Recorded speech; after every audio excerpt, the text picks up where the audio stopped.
In this lesson, we're going to compare decimals.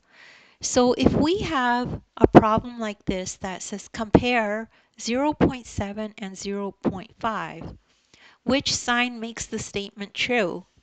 And here we have 0.5 question mark 0.7. So you need to figure out if it's greater than, less than, or equal to. So we could use models to help you.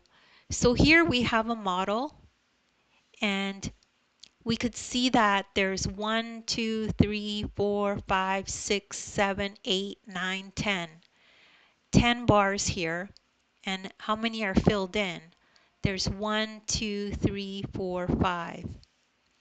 This one has 10 bars, but how many are filled in? 1, 2, 3, 4, 5, 6, 7.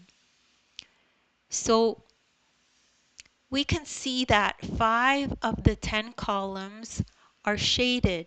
This means 5 out of 10, or 5/10. And that is the same as 0.5.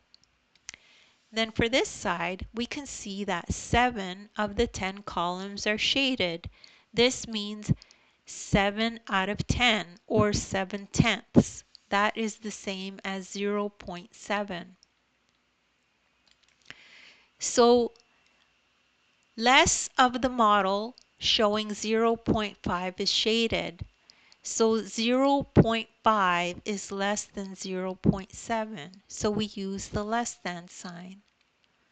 So the final answer here, 0.5 is less than 0.7. So don't worry if you don't understand this right away. You could just rewatch the video. There's nothing wrong with doing that. You're probably one explanation away from understanding it. As well, if you need more help, take a look at the description. There's links there to other videos of mine that are similar to this. As well, you could download the ebook. In the ebook, I have this exact lesson in there, and you can follow along in the ebook as you watch the video. There's a link there that you could click on in the ebook to this video. Thank you so much for listening, and please remember to like and subscribe.